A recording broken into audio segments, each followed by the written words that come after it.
السلام عليكم ورحمة الله وبركاته.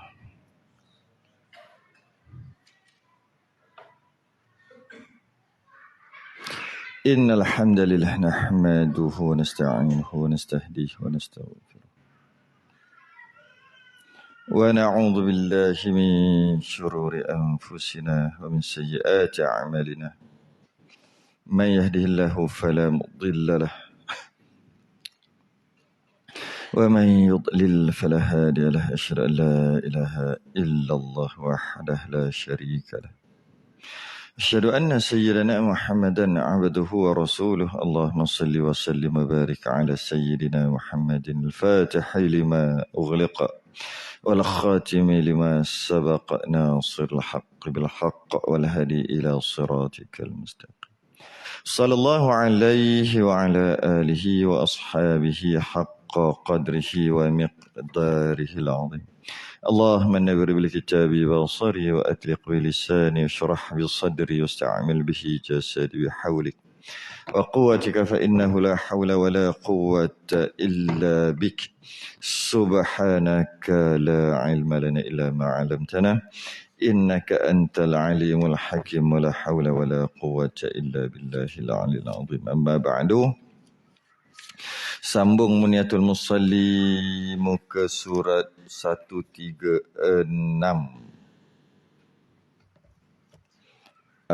Perbahasan apa?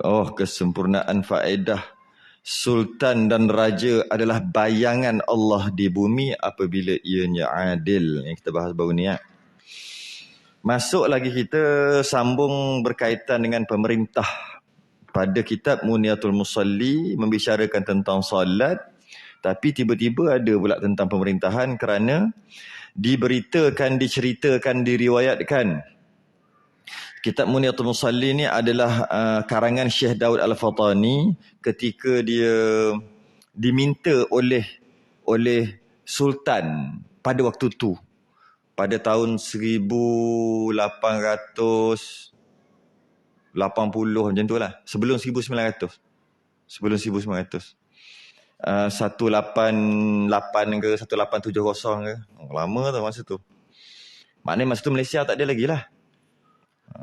Dan malah masa pada waktu itu Khalifah Islam yang terakhir masih lagi ada. Khalifah Islamiah masih lagi ada. Apa, Syarif Hussein nama kan? Syarif Hussein. Kena ngaji sejarah tu macam mana boleh jatuh Khalifah Islam yang terakhir Utsmaniyah Turki. Kerana Kamal Atatürk berpakat dengan Pak Saud, yang Saudi tu. Pakat tahun 1924. Berpakat pula dengan orang putih lah kita kata, Barat.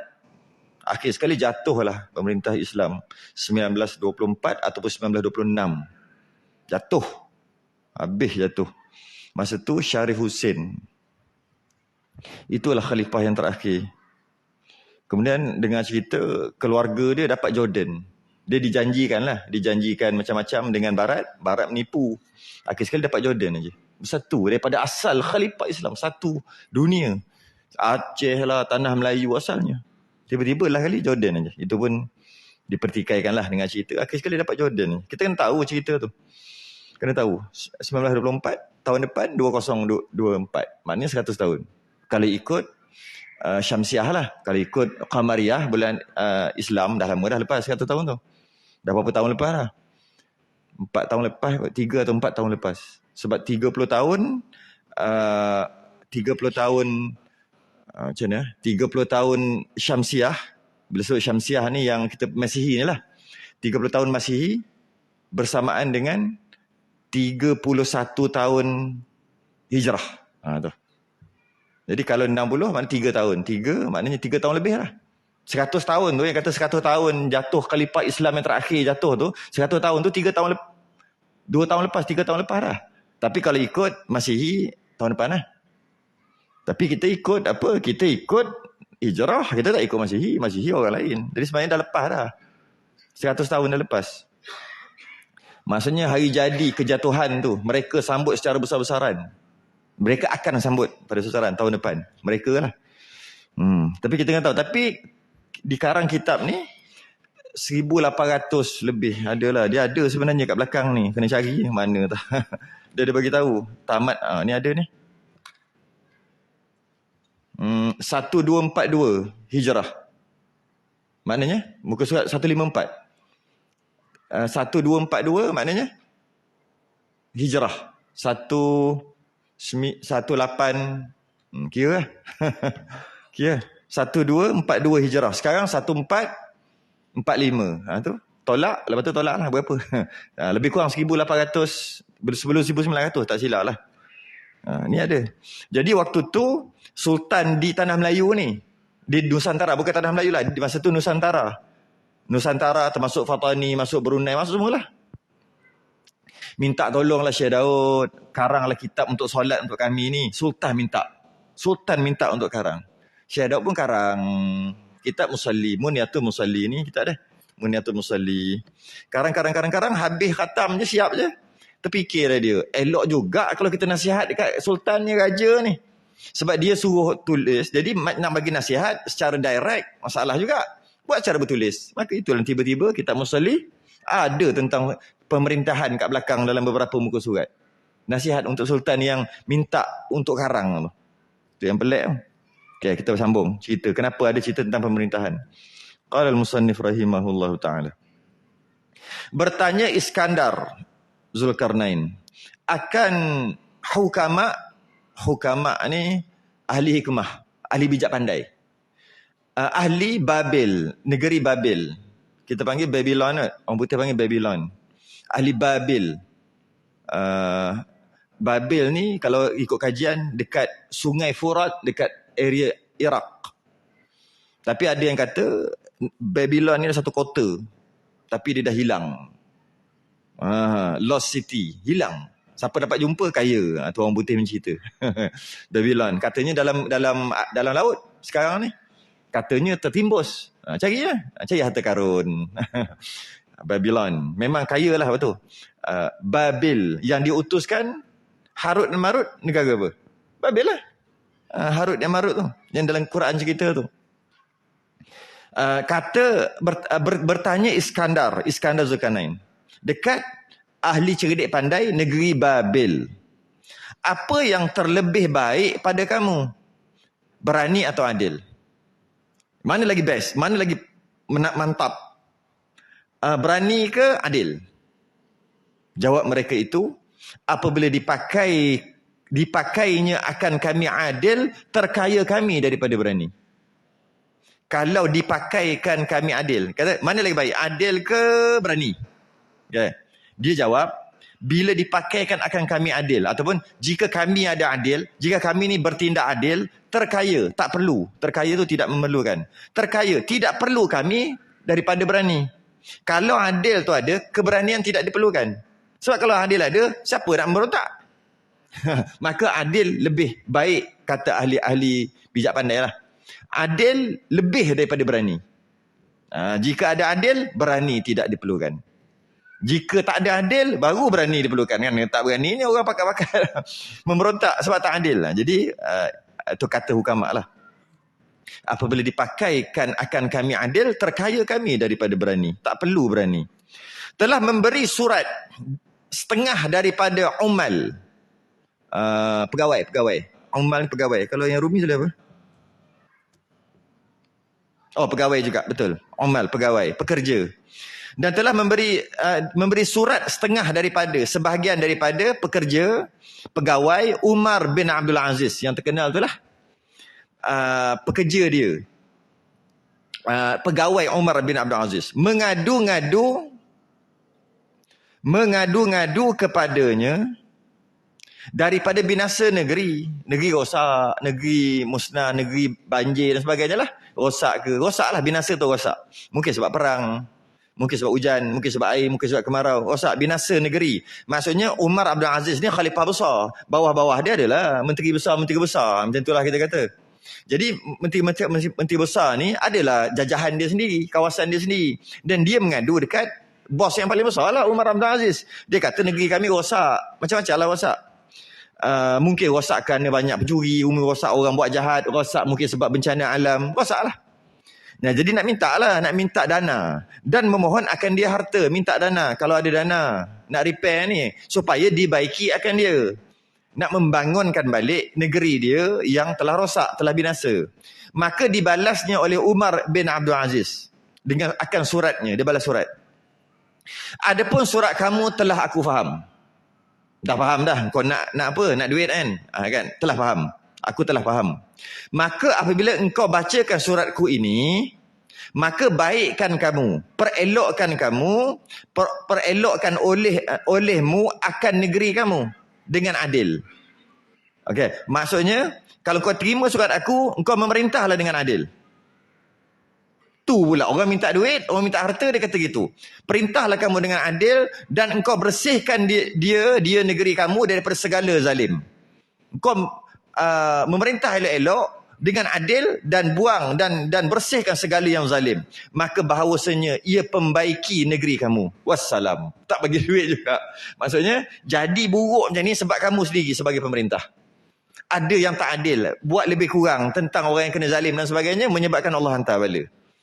Jadi macam mana nak elok kan? Bukan dengan harta. Kalau dapat harta, repair balik, dah elok balik, jadi balik. Jadi mari kita repair dekat punca dia. Punca iaitu berlaku adil dan bersihkan kezaliman. Maka negeri itu akan makmur dengan sendiri. Allah tolong. Tu dia jawab gitu. Jawab gitu. Umar Abdul Aziz ni cicit kepada Umar Al-Khattab. Sayyidina Umar Al-Khattab, Umar Abdul Aziz ni. Dia keadilan dia ni, kehebatan dia ni sebenarnya dipengaruhi oleh ayah dia sendiri, Abdul Aziz bin Marwan. Abdul Aziz bin Marwan ni ayah kepada Umar Abdul Aziz. Dia seorang gubernur Mesir. Adalah cerita dia, tapi kita pendekkan cerita dia. Dia seorang gubernur Mesir. Dia tak pernah mengumpulkan kekayaan walaupun daerah Mesir tu banyak sumber khazanah negara. Dia meninggal dunia, dia hanya meninggalkan 7,000 dinar sahaja. Padahal dia orang besar. Orang nombor 1 dekat Mesir. Gubernur. 7,000 dinar berapa ringgit? 1 dinar? Berapa? Biasa kan ada, berapa? Ada 10 dinar kumpul. Sekarang tak? Bukan. Berapa 1 dinar? 1,000? 1,400, 1,500 kan? 1 dinar 4.25 gram emas. 1 gram emas? Tak tahu. Oh, yang duduk bawah mata tu, duduk bawah katil tu, 2-3 jongkong, tak mengaku lah. Lebih kurang lah, 1,400. Kita kira lah, untuk bukannya kita nak kira pun. Kalau 1,400 lah, ringgit, kalau 7,000 dinar. Berapa? 7,000. Maknanya 7,000 ringgit, 7,000, 1,000. 7,000 kali 1,000? 7,000 kali 1,000? 7 juta? 700,000? 7,000 1,000 kali 7 juta kan? 7 juta. Dia padahal dia tu orang kaya. Kalau duit lah. Dia tu orang nombor 1 negara. Patutnya rumah je 43 juta. Patutnya kereta je bersepah. Tapi tak, tinggal berapa gitulah. Sikit lah nak banding dengan jawatan dia tu.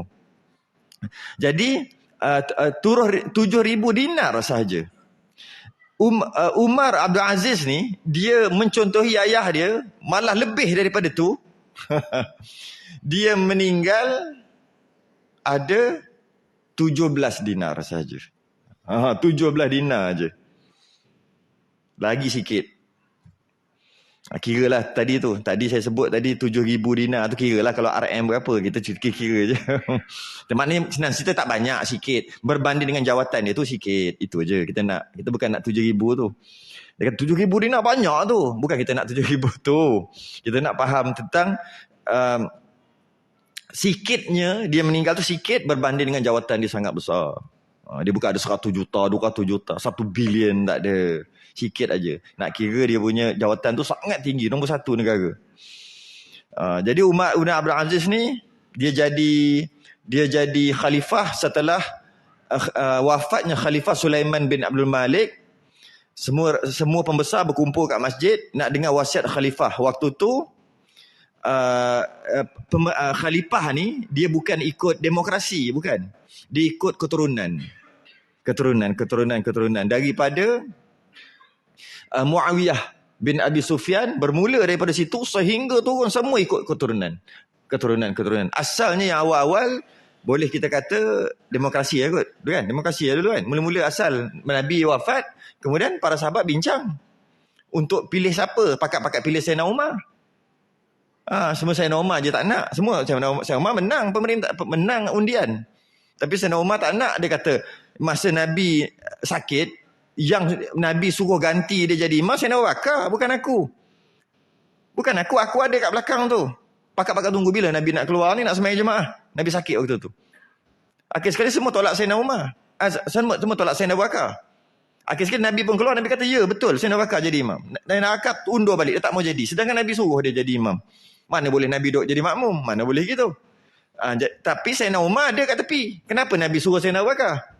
Tiba-tiba bila Nabi dah wafat, aku pula nak jadi yang ganti Nabi. Yang ganti Nabi Sayyidina Abu Bakar lah. Tu lah. Tapi masih lagi istilah kita panggil gitulah, pemilihan. Tapi sampai kepada Muawiyah, dapatkan Muawiyah anak dia. Sampai Umar Abdul Aziz. Umar Abdul Aziz ni macam pecah tradisi. Dia kata, aku dilantik tanpa persetujuan aku. Aku dilantik tanpa aku minta. Lepas dia dilantik tu. Dia lantik bila kematian Khalifah Sulaiman bin Abdul Malik, meninggal je.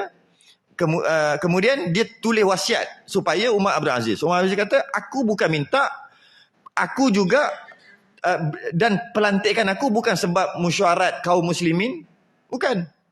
Dan pelantikan aku pun aku tak minta. Sekarang aku membebaskan diri aku. Aku bebas kat kamu semua. Tu mula nak suruh orang pilih. Maka aku tak nak ikut keturunan dah. Aku membebaskan diri aku. Sekarang kamu pilihlah ketua kamu sendiri. Maka mereka memilih Umar Abdul Aziz juga. Dia pecah. Maka kami memilih kamu, maka perintahlah kami dengan baik. Itu asal cerita Umar Abdul Aziz. Memang dia layak lah. Dan kata Kisra ni raja zaman dulu-dulu lah. Dan kata Kisra, raja-raja dulu, tiada kerajaan melainkan dengan tentera. Tiada kerajaan melainkan tentera. Maknanya, ada tentera baru ada kerajaan. Kalau tak ada tentera, macam mana kerajaan nak ada? Macam itulah kan. Kalau kita tengok, kerajaan Pasir Dua Butir pun ada tentera. Kan, pasal tak? Ada tentera kat tepi tu kan, yang pakai topi kat tepi tu, 3 orang menteri. Topi apa? Topi bomba. Topi tu kan, ada. Okey lah tu, ada lah 2-3 orang pun. Mesti ada tentera. Tentera tu dan 3 orang tu lah. Siapa 3 orang Piramli yang 3 orang tu? Itulah tentera dia, mesti kena ada. Tiada kerajaan melainkan dengan tentera. Tiada tentera melainkan dengan harta. Nak tentera kena ada harta. Kalau tidak, siapa nak jadi tentera? Maksudnya ada gaji, ada harta lah. Ada harta, ada perbendaharaan negara. Baru boleh ada tentera. Kalau tidak, siapa nak jadi tentera? Dan tiada harta melainkan dengan negeri. Tiada harta melainkan dengan, kalau bahasa sekarang dipanggil pendapatan hasil dalam negeri. KDNK. KDNK. Tiada harta melainkan dengan negeri. Nak ada harta macam mana negeri? Negeri itu isi negeri. Negeri itu maksud isi negeri. Ada isi negeri, barulah ada zakatnya, ada apa semua, barulah ada harta. Bila ada harta, barulah ada tentera. Bila ada tentera, barulah ada kerajaan. Bila ada tentera. Tiada harta melainkan dengan negeri. Dan tiada negeri melainkan dengan rakyat. Yelah, negeri nak ada, nak ambil, nak collect daripada pasar, mesti kan ada rakyat. Dan tiada rakyat, yakni yang memelihara, melainkan dengan adil. Jadi kalau katalah pemerintah tak adil, rakyat pakat lagi, dia tak adalah negara. Malah dia tak ada kerajaan.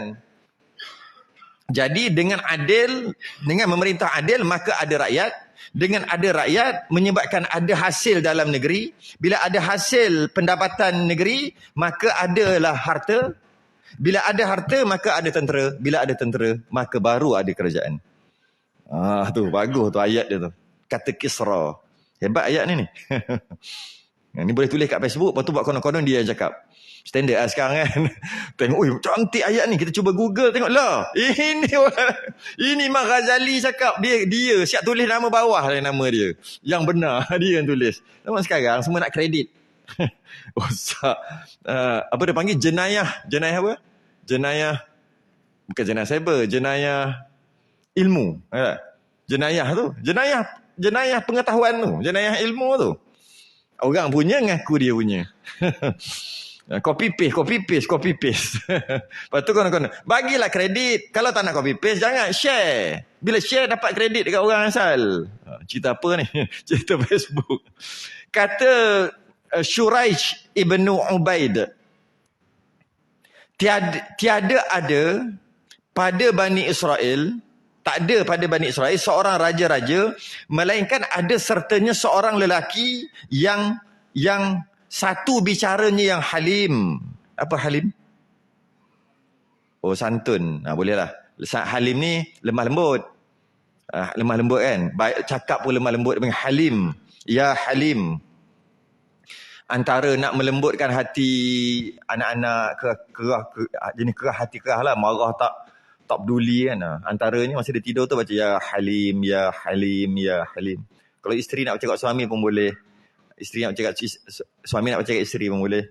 Ya halim. Niatnya untuk halim antara salah satu Asmaul Husna. Niatnya untuk melembutkan lah. Melembutkan hati. Jangan kau melembutkan. Isteri baca kat suami esok macam ni patah lah. Tu salah lembut tu. Ya halim. Maksudnya lelaki yang halim, yang cakap lembut, cakap baik lah. Dia kata kat sini, kata Shuraih, tiada ada pada Bani Israel. Kalau kata Bani Israel, kalau kerajaan Bani Israel, mesti ada raja. Kalau raja pada Bani Israel, setiap raja pada Bani Israel, mesti ada seorang yang halim. Tu nak kita tu. Jadi kita dapat faham kat sini, tak semualah Bani Israel jahat. Tak semua. Bani Israel, ya Bani Israel tu. Bukan Israel Zionis tu memang jahat. Tu memang jahat. Ni yang ya Bani Israel tu tak semua jahat. Yang dalam Quran kan, ya Bani Israel ladhkuru ni'mati allati, apa-apalah, banyak-banyak kan. Cerita tentang Bani Israel. Baik. Bani Israel. Sebab Israel ni Nabi Ya'qub. Israel ni Nabi Ya'qub ada dua nama. Satu Ya'qub, satu lagi Israel. Jadi Bani Israel anak-anak Nabi Ya'qub. Keturunan cucu cicit Nabi Ya'qub. Yang itu maksud Israel ni. Bukan Israel sekarang. Sekarang tak ada. Itu Zionis. Tiada ada pada Bani Israel seorang raja-raja, melainkan ada sertanya seorang lelaki yang satu bicaranya halim, lemah lembut, sopan santun. Apabila dilihatnya, maksudnya penasihat lah. Penasihat 20%. Kan? Bukan. Itu bukan. Itu misal kontut. Ni penasihat. Penasihat. Teringat pula Cik Ramli malam-malam ni. Mesti ada penasihat. Penasihat ni baik dekat Bani Israel tu. Apabila dilihatnya raja marah, disurat padanya kertas. Ambil kertas dia tulis. Pada tiap-tiap kertas katanya, irhamil muslimin wa khafil mauta wadhkuril akhirah. Kasihani olehmu akan orang Muslim, ataupun berlemah lembut, irham, berlemah lembut, jangan kasar dengan sama-sama Muslim, dan takut oleh kamu akan mati, mu raja pun mu akan mati, ingat olehmu akan akhirat. Tu siapa ni? Penasihat raja. Penasihat ni dia tujuan ada penasihat untuk menasihat. Bukan untuk bodek. Ni kadang penasihat tapi kerja dia bodek. Tak guna tau. Tu bukan penasihat. Penasihat ni kerja dia untuk nasihat lah. Sama ada nasihat tu kadang-kadang kena balik dekat raja tu, kat pemerintah tu, atau kadang-kadang memuji, menasihat lah. Bagus tuanku buat begini, tuan buat begini, menteri buat macam ni, Tan Sri buat macam ni. Tengoklah dia memerintah apa. Besar-besar lah, kecil-kecil lah. Bagus, teruskan perkara ini. Atau nasihat lah. Ataupun ni tak bagus, jangan buat macam ni. Dia kena nasihat lah. Sebab dia kan penasihat. Dia kena nasihat. Ni tengok nasihat dia. Kasihani olehmu akan orang Muslim. Takut akan mati. Ingat akhirat. Tulis. Hantar dekat raja tadi atau pemerintah tadi. Kasihani olehmu akan orang Muslim.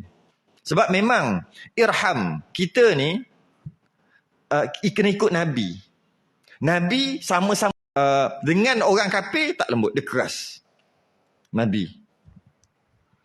Tapi dengan orang-orang Islam, sama-sama Islam, dia berlembut. Sepatutnya begitu kita. Kita sama-sama orang kafir, dalam bab agama kita keras. Bukan kita ikut dia. Dia tak bagi takbir, kita tak takbir. Cerdik tau. Apa saya ikut dia? Bab tu kita kena keras. tak bagi pun kita takbir juga. Dia boleh buat apa? Tutup mulut. Tutup mulut mana boleh. Tak boleh buat apa pun. Macam tu lah. Dia tak bagi cakap, jangan sebut aku kafir. Kita tak sebut. Kita kata non-Muslim. Kita sama-sama orang Islam, kerah pula. Aduh, tak tahulah nak cakap benda ni.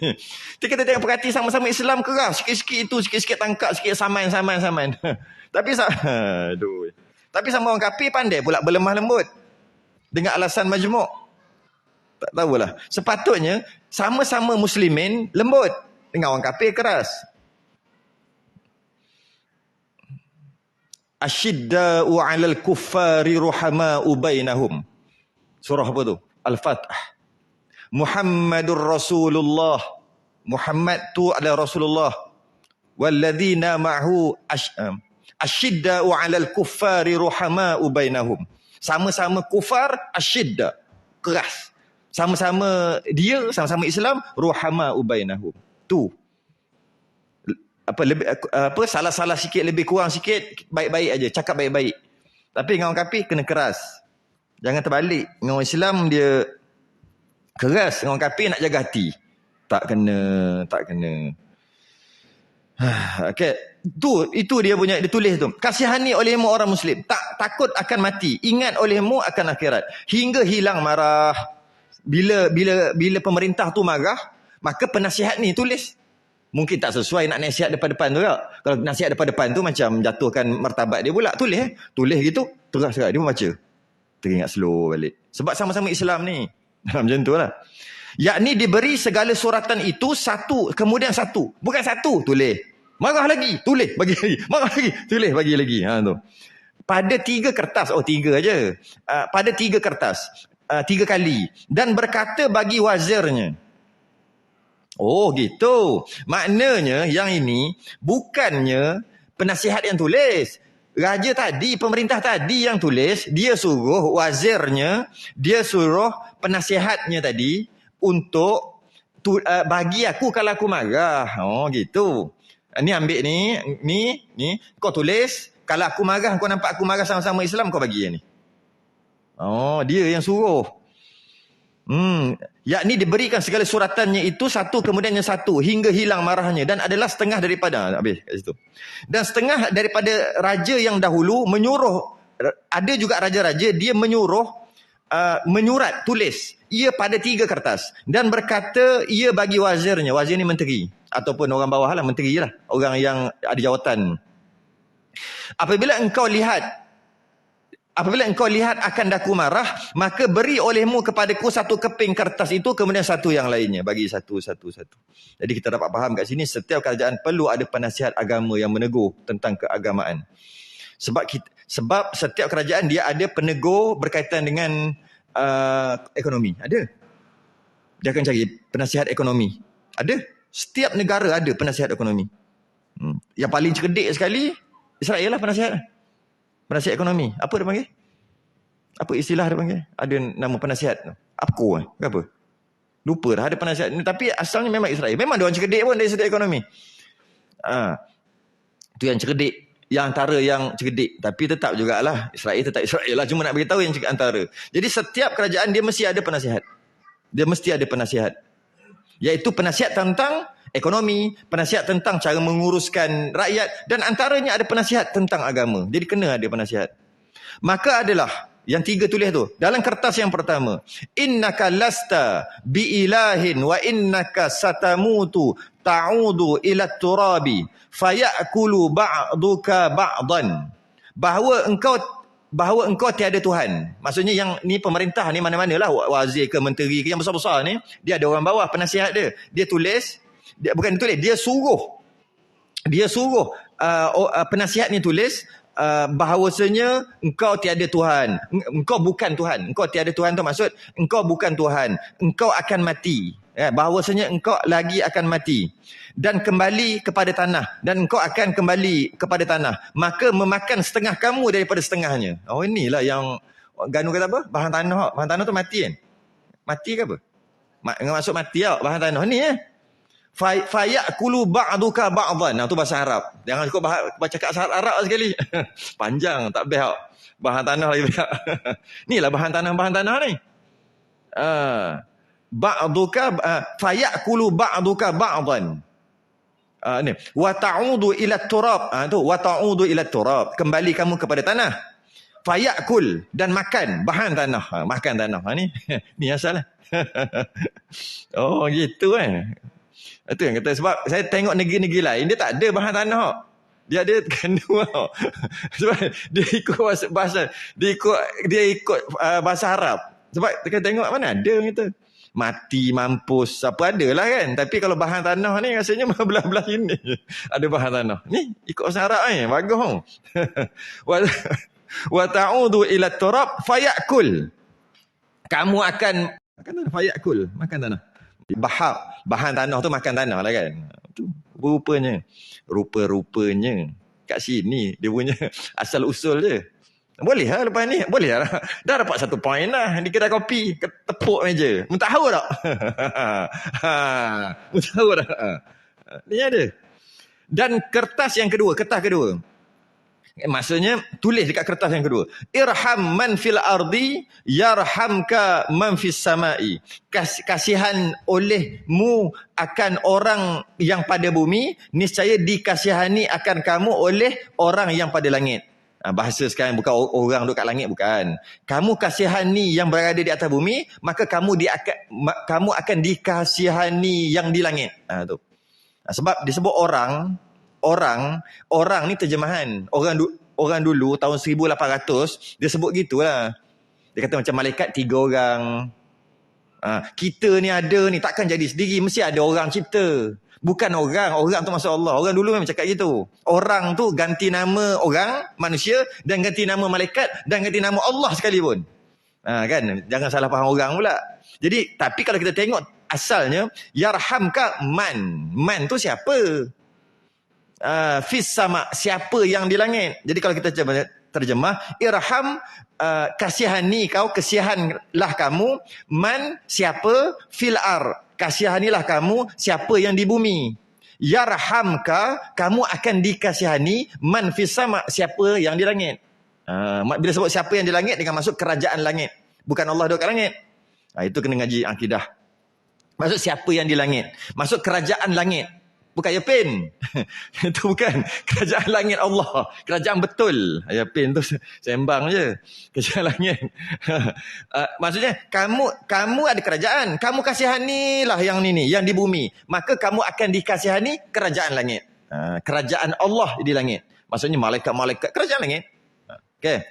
Itu maksud dia. Tapi kalau terjemahan dia, kasihani oleh kamu orang yang pada bumi, niscaya dikasihani akan kamu oleh orang pada langit. Jangan faham macam sekarang. Orang. Bukan orang duduk kat langit. Bukan. Dan kertas yang ketiga. Kertas yang ketiga, iqdi bainan nasi. Iqdi bainan nasi bihukmillahi fa innahu la yuslihuhum illa dhalik. Hukumkan olehmu, berhukumlah kamu antara manusia dengan hukum Allah. Maka bahawasanya tiada patut akan mereka itu melainkan yang demikian itu 3. Bila ni? Kenapa tulis ni? Pemerintah suruh tulis dan cakap dekat penasihat dia, kalau aku marah, kau holor kertas pertama. Dia baca. Kalau aku marah lagi, kau holor kertas kedua. Marah lagi, kau holor kertas ketiga. Supaya aku tak marah. Kertas pertama kata, engkau bukan Tuhan yang nak marah sangat ni, engkau akan mati, engkau akan bahan tanah juga nanti. Kau akan makan tanah. Marah lagi lepas pada tu, bagi kertas yang kedua. Kesian kau orang dekat bumi, engkau akan dikasihani di kerajaan langit. Marah lagi, bagi yang ketiga. Hukumlah. Sebab maknanya kalau dah marah tu, maksudnya salah betul lah orang tu. Takkan nak biar. Maka berhukumlah antara manusia dengan hukum Allah. Maka bahawasanya tiada patut akan mereka itu melainkan dengan demikian. Mesti hukum dengan hukum Allah. Dan dikatakan orang, apabila tiada meramaikan raja di dalam kerajaannya dengan insaf, niscaya negeri dengan maksiat. Apabila tiada meramaikan raja di dalam kerajaannya dengan insaf, niscaya negeri dengan maksiat. Dia gini, apabila raja tu memerintah bukan dengan insaf. Tu. Insaf tu apa? Buat dosa insaf. Dia insaf betul lah, itu insaf. Tapi insaf ni macam mana nak cakap? Insaf ni bukan maksud tu je. Sebab insaf ni, asyik insaf, dia jadi insaf. Insaf Melayu. Asalnya insaf, tapi jadi insaf. Melayu punya insaf maksudnya buat jahat, lepas tu dah baik, insaf kan. Betul, itu betul juga maksud insaf. Tapi dia lebih luas daripada tu maksud asal. Maksud asal lebih luas daripada insaf. Dia insaf. Dia macam mana? Contoh kalau kita nak menegur orang, kita menegur dengan insaf. Bukan kita menegur dengan tegur, engkau ni apa bodoh apa. Itu dia panggil menegur. Dia dah salah, kita tegur dengan dia. Tapi cara kita tegur tu bukan dengan insaf. Apa maksud dia? Itulah dia. Dia kena tegur dengan insaf. Maksudnya, sekejap, jumpa kat tepi, nak nasihat sikit. Kan tu dia panggil tegur dengan insaf. Nampak? Itu adalah insaf maksud asal. Itu maksudnya. Bukan insaf tu bermaksud lepas buat salah, bertobat, insaf. Itu pun maksud ia juga. Cuma ada maksud lain juga. Maksud sama. Jadi, kalaulah kerajaan tu memerintah dengan insaf. Maksud apa? Memerintah baik-baik, bukan main ikut dan aja. Itu maksud dia. Okay? Jika tiada, masa tiada maknanya kerajaan tak memerintah dengan insaf lah. Niscaya negeri dia akan maksiat. Memerintah ikut dan aja, ikut dan. Tu aja. Asal boleh asal boleh sapu. Asal boleh sakau. Itu bahasa sekarang. Asal nampak peluang je bantai, apa lagi? Asal nampak peluang je sebat. Maksudnya memerintah, tapi dalam masa yang sama nak cover lain ada juga bagi. Bagi. Betul buatlah besar-besar masuk TV apa semua. Tapi sebenarnya bagi itu cuma 10% daripada yang dia belasah 90% lagi. Contohlah, itu antara memerintah bukan dengan insaf. Bukan. Apabila kawan-kawan dia jatuh hukuman ke apa ke, salah ke, dia pula sokong. Dia pula bela. Itu bukan memerintah dengan insaf lah tu. Itu maksudnya. Jadi maknanya insaf ni sebenar dia lebih luas daripada insaf. Kalau buat jahat, buat dosa, lepas tu bertobat, insaf. Itu ia juga, tapi dia lebih luas daripada tu. Maksud insaf. Jadi kalau kerajaan dia memerintah lebih kurang, bukan dengan insaf, bukan dengan takut pada Allah, bukan dengan betul-betul berhati-hati, ikut dan ikut suka aja, niscaya negeri dia penuh dengan maksiat. Boleh tengok gitu. Dan datang seorang Yahudi bagi Abdul Malik bin Marwan. Datang seorang Yahudi jumpa Abdul Malik bin Marwan. Waktu tu dia Amirul Mukminin lah, dia ketua waktu tu. Maka berkata ia orang Yahudi tadi. Itu ayat dia. Insaf ni bahasa lain dia panggil berhemah. Berhemah. Jadi masa memerintahlah dengan berhemah. Itu ayat yang saya nak cari, dah jumpa dah. Berhemah. Insaf ni maksud berhemah. Selain daripada insaf maksud lepas buat jahat, taubat, insaf. Itu insaf juga. Okay. Berhemah. Itu ayat dia. Dan datang seorang Yahudi bagi Abdul Malik bin Marwan. Maka berkata ia, hai Amirul Mukminin, wahai ketua, wahai Perdana Menteri, wahai Raja, wahai Sultan, wahai tak kisahlah, kita kiaskanlah, wahai Menteri. Okay. Setengah daripada orang besar kamu, dia bukan nak mengadukan ni, nak mengadu anak buah ni. Setengah daripada orang besar kamu, pembesar-pembesar kamu, menzalimkan daku. Maka jika insafkan daku. Tu tengok insaf, keluar balik insaf. Jadi bukan maksud insaf tu bertaubat je tau. Maka jika insafkan daku, ataupun engkau insafkanlah aku. Kalau kita faham insaf tu maksud bertaubat, macam ni, sabarlah, banyakkan bertaubat. Bukan. Maksud insaf tu kau harmonikan, kau berhemahkan aku dengan perkara yang berlaku dekat aku ni. Itu maksud insaf. Maka jika insafkan aku daripadanya, kau tolonglah, kau insafkan aku daripadanya. Berhemahkan perkara yang berlaku dekat aku ni, dan rasakan kami manis adil. Dengan berhemah, memerintah cara berhemah, sedangkan Yahudi tu kena zalim, dia kata kena zalim, maka, dan bila kena zalim mungkin telah diadili dan dia tak puas hati, dia rasa dia kena zalim juga, maka dia jumpa orang besar lagi, Abdul Malik bin Marwan, dan dia kata hemahkan benda ni, berhemahkan perkara ini dan rasakan kami manisnya adil. Dia jumpa orang besar, maka tiada berpaling ia kepadanya. Abdul Malik bin Marwan, dia melantik pembesar-pembesar. Engkau dak kata kat pembesar aku, apa hal? Aku yang pilih. Kau mengadu apa hal ni? Takkan pembesar aku ni buat salah kot. Pembesar aku ni aku yang pilih. Macam tu lah lebih kurang. Dia pun berpaling, tak peduli. Berpaling ia kepadanya. Kemudian maka dia ulang perkataannya. Ulang lagi. Ulang lagi. Baginya. Kedua kalinya. Maka tiada berpaling. Dia tak peduli lagi kepadanya. Maka tak kala adalah pada kali yang ketiga, maka berkata ia orang Yahudi, hai Amirul Mukminin, kami dapat di dalam Taurat, kami baca Taurat, Yahudi kan baca Taurat, yang diturunkan atas kalimullah Musa, diutuskan atas Nabi Musa. Nabi Musa ada gelaran dia kalimullah, Nabi yang bercakap dengan Allah, berkata-kata dengan Allah, bukan bercakap, berkata-kata dengan Allah. Setiap Nabi dia adalah gelaran-gelaran dia kan, Habibullah.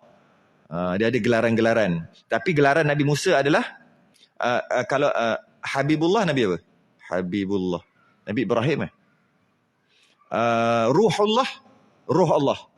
Bukan maksud literal maksud majas. Ruhullah tu Nabi Isa. Sebab tak ada bapa kan? Dengan Ruhullah adalah Nabi kita Abdullah. Oh, Abdullah, hamba Allah tu Nabi kita, dia special sikit lah. Ya, yang lain semua ada. Jadi kalimullah ni kalam, berkata-kata. Kalimullah berkata-kata dengan Allah. Musa.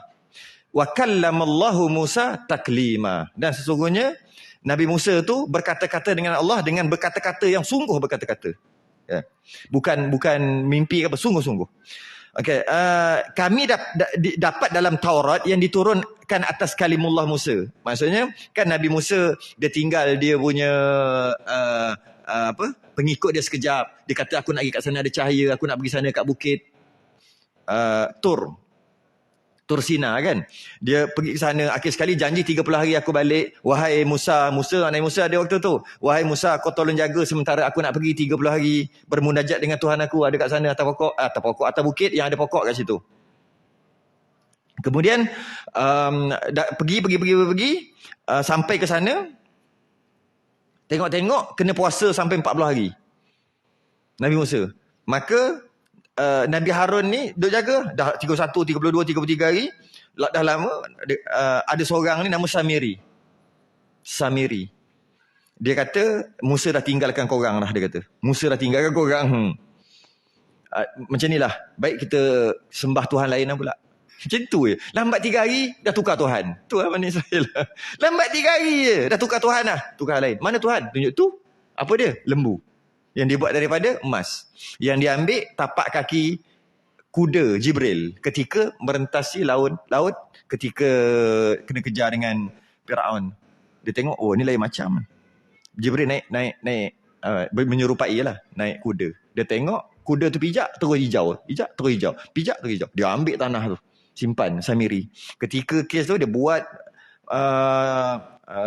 lembu dalam emas. Kemudian dia ambil tapak kaki tadi, bukan tapak kaki, tanah bekas tapak kaki tadi, dia baling dia campak dalam badan lembu emas tu. Lepas tu bercakap.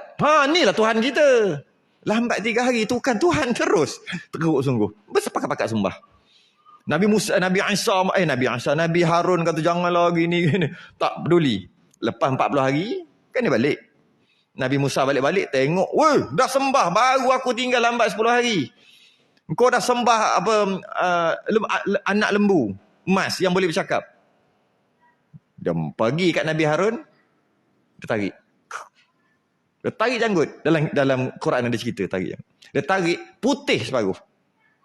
Sebab Nabi Musa punya garang putih. Biasa kalau janggut mana putih dulu? Atas dulu ke bawah dulu? Kalau uban, atas dulu ke bawah dulu? Takkan geng-geng berubah, pakat berubah semua tak mengaku. Aku tak berubah lagi. Atas dulu. Nabi Harun putih bawah dulu. Sampai suka-suka putih bawah. Atas tak putih. Sebab apa? Bukan sebab beruban. Sebab Nabi Musa punya tu putih bawah. Kat bawah ni putih, atas hitam. Patut putih, Makin lama hitam makin hilang kan. Sepatutnya gitu. Bawah tu. Tarik gitu. Dia campak loh. Dia campak. Yang bukan campak, dia campak. Yang dia campak tu yang dia cakap ni. Bahawasanya Nabi Musa diturunkan atas kalimullah Musa. Memang ada cerita dalam Quran. Nabi Musa campak ke tepi. Campak tu bukan campak tu lah. Maksud letak ke tepi, pergi. Akhir sekali pergi, cari lah Samiri tu. Tu asal usul sembah lembu. Samiri. Dan ada juga orang buat kajian. Samiri tu yang dia kata Sam. Samiri kan? Sam, Uncle Sam. Uncle Sam mana? Ada yang kata gitu. Tak tahu lah. Negara Uncle Sam mana? Tak tahu lah. Macam mana boleh ke situ? Itulah keturunan Samiri. Tak tahu lah. Ni biarlah diorang kaji lah. Kita pun bukan ahli kajian benda tu. Jadi yang dalam loh tu lah. Loh ni papan. Nabi Musa tulis. Tulis apa? Taurat. Ni. Sebab tu dia kata kami dapat di dalam Taurat yang diturunkan atas kalimullah Musa bahawa imam. Ni nak cakap. Imam tiada sayugianya bersekutu pada menzalimkan seorang. Imam tu ketua lah. Pemerintah tak sayugia, tak patut imam pemerintah bersekutu join pada menzalimkan orang. Tak patut. Dalam Taurat cakap. Dia baca Taurat. Dalam Taurat cakap kata gitu. Maka diangkat kepadanya. Maka diangkat kepadanya. Bila diangkat kan, dibawa kepadanya masalah tadi yang dizalimi ni, bawa kepadanya pemerintah. Maka jika tiada ia pemerintah. Maka jika tiada ia pemerintah, menghilangkan dia. Menyelesaikan kezaliman tadi.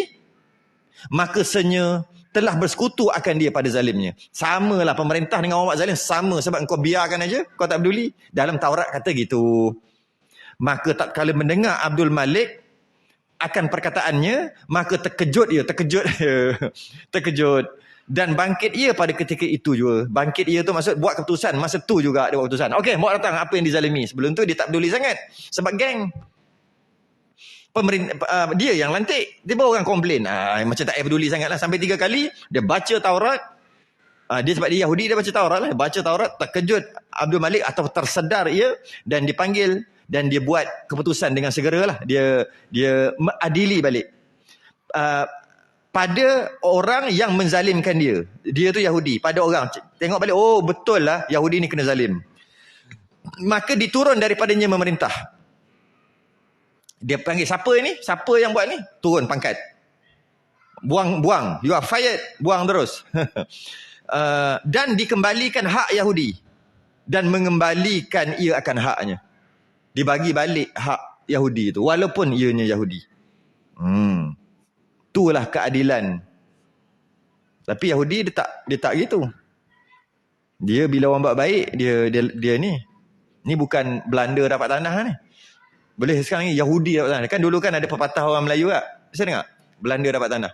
Macam mana boleh jadi peribahasa Belanda dapat tanah? Mula kecil. Betul? Dia mari. Lepas tu, asalnya dia dapat kecil aja. Macam mana dia boleh jadi besar? Yang ada apa? Cerita pasal belulang. Mana dengar? Belulang kambing. Besar belulang kambing je asalnya tanahnya. Akhir sekali, dia boleh jadi besar. Belanda dapat tanah. Belanda tu mana? Sepanyol. Belanda apa? Netherlands. Jangan sokong Netherlands bola. Sokong MU. MU apa MU? MU England. England baik sikit daripada US. Sekali-sekala sokong MU lah. Geng-geng MU marah lama dah saya. Asyik-asyik sebut MU sikit. MU kalah. Kali ni kena sokong balik. Sokong MU.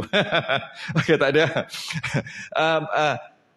Yahudi Israel dapat tanah lagi teruk daripada Belanda.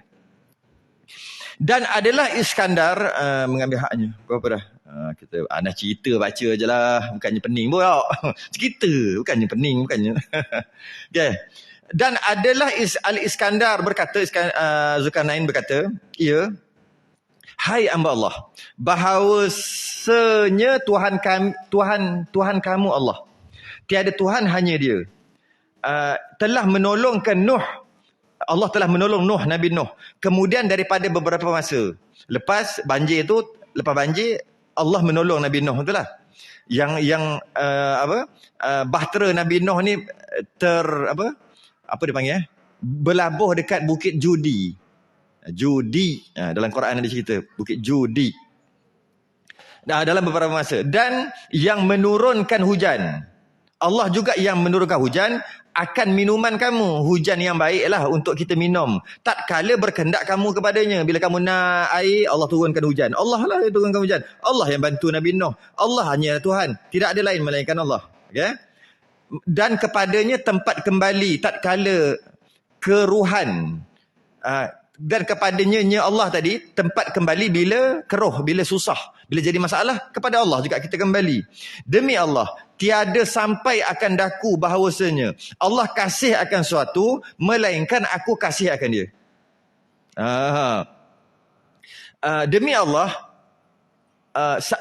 apa yang Allah kasih aku kasih juga. Macam itulah pendek katanya. Dan aku kerjakan dia hingga sampai pada ajalku, dan aku akan buat yang apa Allah kasih tadi tu hingga sampai aku mati.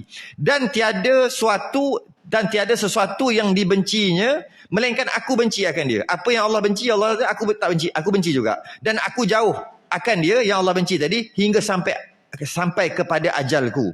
Dan sebenarnya telah dikhabarkan daku bahawasanya Allah kasih ia akan adil pada hambanya, dan benci ia akan setengahnya akan setengahnya. Jadi kata dia ni pemerintah besar. Dia kata, aku hamba Allah, tidak ada Tuhan melainkan Allah.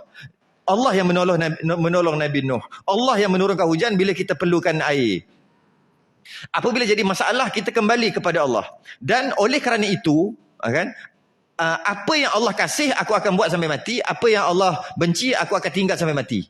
Dan antara yang Allah kasih adalah adil. Maka aku akan berlaku adil sampai mati. Dan antara yang Allah benci adalah zalim, maka aku akan membersihkan kezaliman sampai aku mati. Itu kata Iskandar Zulkarnain.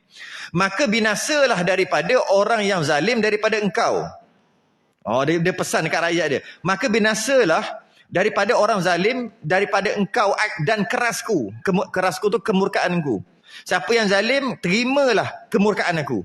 Kata pemerintah ni, kata raja ni, Iskandar. Dan barang siapa yang adil daripada orang yang aku besarkan, dan barang siapa adil daripada orang yang aku besarkan. Maksudnya, aku ada besarkan orang. Maksudnya, aku ada lantik orang. Dan orang yang aku lantik itu tiba-tiba berlaku adil. Jika dia berlaku adil, orang yang aku lantik berlaku adil, maka hendaklah ia duduk bertelekan di dalam majlisku. Maka dia duduk bertelekan. Macam mana duduk je ni? Duduk je lah. Duduk kat majlis aku. Majlis itu maksud duduk dalam majlis aku. Betapa kehendaknya. Bila-bila nak duduk, boleh duduk. Ya. Dan citanya atasku apa dikehendaknya. Apa yang dia citakan, dia nak, semua aku bagi. Maka tiada aku akan salahi cita-citanya. Apa yang dia cita, apa yang dia nak, tidak aku salahi. Dia kata, tak boleh. Tak ada. Semua boleh. Bermula Allah yang membalas akan tiap-tiap seorang akan perbuatannya. Dia pesan dekat rakyat dia. Dan kata Walid, bahawasanya binasa rakyat senyap dengan binasa wali. Dia terbalik pula. Kata Walid, bahawasanya binasa rakyat dengan binasa wali. Wali ni pemerintah lah. Maksudnya, jika pemerintah tu teruk, rakyat pun akan teruk. Dia gitu. Dan baik mereka itu dengan baik wali. Baik rakyat kerana wali baik. Wali tu masuk pemerintah baik. Jadi maknanya pemerintah baik, rakyat akan baik. Pemerintah jahat, rakyat akan jadi jahat. Dia terbalik juga yang kita bincang sebelum ni. Rakyat baik, Allah akan hantar pemerintah yang baik. Itu juga dia pusing. Dia berpusing. Rakyat baik, Allah, bila rakyat ni buat baik, walaupun pemerintah jahat, Allah akan ubah hati pemerintah tadi, yang kita bahas baru ni kan. Allah akan ubah hati pemerintah tadi, ataupun Allah akan tukar dia. Tapi kalau rakyat tu jahat, Allah akan hantar pemerintah yang jahat juga. Itu yang muka surat sebelum. Yang ini terbalik pula. Kalau pemerintah baik, rakyat jadi baik. Kalau pemerintah jahat, rakyat jadi jahat. Dia maknanya berpusing-pusing lah. Dia berpusing-pusing. Jadi, kenapa pemerintah baik, rakyat jadi baik? Sebab pemerintah yang baik, dia boleh buat undang-undang. Bila dia buat undang-undang, bakat-bakat ikut. Dia boleh letakkan akta-akta undang-undang. Contohnya, dalam TV tak boleh joget. Contoh. Semua orang tak kenal. Apa joget tu apa? Siapa tak kenal joget tu apa? Generasi yang beberapa generasi. Lagi masuk. Contohlah. Ingat rock kapak dulu. Semua penyanyi rock rambut panjang. Tok Mat tak nama dia. Saya ingat sampai sekarang lagi. Tok Mat. Nak masuk TV, nak rambut panjang boleh, tak ada masalah. Rambut panjang rock lah. Dia ada rambut panjang yang bukan rock. Ni rambut panjang rock lain. Rambut panjang yang bukan rock lain. Sunnah Nabi rambut panjang lain. Itu lain. Tak sama ni rambut panjang rock. Nak masuk TV, nak rambut panjang boleh. Mana kira kami tak boleh halang, silakan. Tapi nak masuk TV kena kerat. Tengoklah, tak awi lah, apalah, pakat-pakat Aimi lah, pakat-pakat. Saya nak sebut yang lain tak kenal lah. Takut salah lah. Pakat-pakat kerat. Semua jadi pendek. Elok aja jadi pendek. Nyanyi sedap juga rambut pendek. Ingatkan rambut panjang baru datang feel. Tak ada. Elok lah. Tak ada kena-kena pun. Okey. Jadi nak beritahu, tengok. Pemerintah kata kerat. Padahal rambut tu dia simpan daripada belasan tahun. Itulah rock. Tak rambut pendek bukan rock. Rambut panjang baru rock. Tak sah rock kalau rambut pendek. Boleh kata itu. Syarat sah rock. Mesti rambut panjang. Tiba-tiba pemerintah boleh bawa datang. Tak keluar peraturan sangat pun. Tak payah keluar masuk parlimen. Tak payah. Sekadar undang-undang mengatakan bahawasanya nak masuk TV, tak boleh rambut panjang. Pakai-pakai elok boleh ikut. Itu antaranya. Macam-macam lagi boleh buat. Boleh buat. Nak masuk, nak buat drama apa, mesti tutup aurat. Tidur pun, laki bini tidur pakai tudung. Indonesia boleh buat, ada channel. Tapi kelakar lah sikit, tapi boleh buat. Kalau begini, boleh buat. Nak dengan tak nak aja. Boleh buat. Jadi betul tak? Dengan pemerintah yang baik, maka rakyat baik. Betul lah juga. Habis, rakyat baik menjadikan pemerintah tu baik. Betul juga. Rakyat baik, pemerintah jahat, Allah akan tukar. Itu janji Allah. Betul juga. Ya.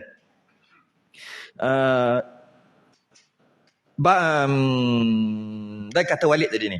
Nak berhenti kat mana? Kita berhenti dekat ahli tawarikh kot. Sikit lagi. Okay. Dan kata Walid.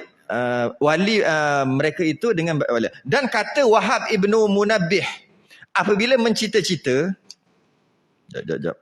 Ni Walid. Okay. Apabila mencita-cita wali, yakni raja-raja, dengan zalim atau dikerjakan dengan dia, jika pemerintah bercita-cita untuk menzalimi, nak naik GST 8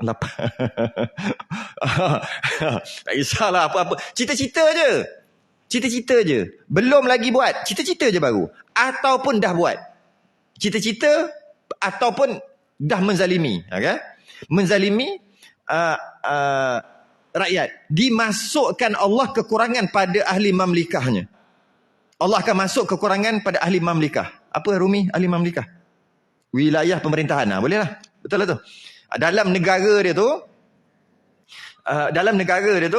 Allah masukkan kekurangan ataupun menghilangkan keberkatan dekat ahli negeri itu. Tak kisahlah keberkatan dari sudut apa. Kita tengok dari sudut apa hilang keberkatan. Pada pekannya, pakai bandarnya lah. Dan pertama pekannya tak membangun sangat. Dan tanamannya tak berapa subur sangat. Dan abing apa abing? Kantung, betul. Kantung, maksudnya susu lah, perahan binatang, susu ni Allah kurangkan. Dan pada tiap-tiap suatu, dan semua Allah kurangkan keberkatan. Dan apabila mencita-cita dengan kebajikan, kalaulah pemerintah tu cuma cita-cita je nak buat baik untuk rakyat, belum buat lagi baru cita-cita nak buat baik dan adil, atau digemarkannya, atau dia memang nak je baru buat, atau dia suka buat baik tapi tak buat lagi, dia suka berlaku adil tapi tak adil lagi, belum lagi, baru suka je, memasuk Allah berkat pada ahli mamlikah. Allah masuk berkat pada negara dia, yakni akan segala tempat kerajaan pada segala yang tersebut itu.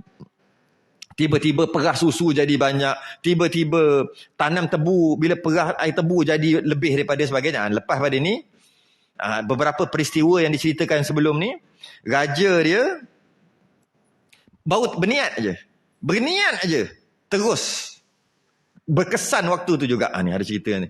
Dia tengok, lembu ni banyak keluar susu ni. Bagus kalau kita ambil lembu, rakyat dia punya lembu. Raja niat aja. Bila nak pergi ambil, tengok-tengok susu tak ada. Macam tu lah, lebih kurang lah. Ada cerita dia, berapa panjang cerita, kita akan cerita nanti minggu depan. Ayat Ahad. Kita akan cerita ayat Ahad ni. Berkaitan dengan, baru niat aja, niat jadi. Niat terus jadi. Nak kan terus jadi. Jadi kita berhenti kat situ lah, cukup lah. Dan kata setengah ahli at-tarikh, ahli sejarah. Tarikh tu sejarah. Ahli sejarah. Cerita je. Lepas dah penat-penat belajar, cerita lah pula. Lepas ni, yelah memang gitu. Penat, cerita sampai berapa muka surat. Lepas tu berat balik. Sampai habis. Berat balik. Cerita lah pula. Wallahu'alam. Tangguh dulu.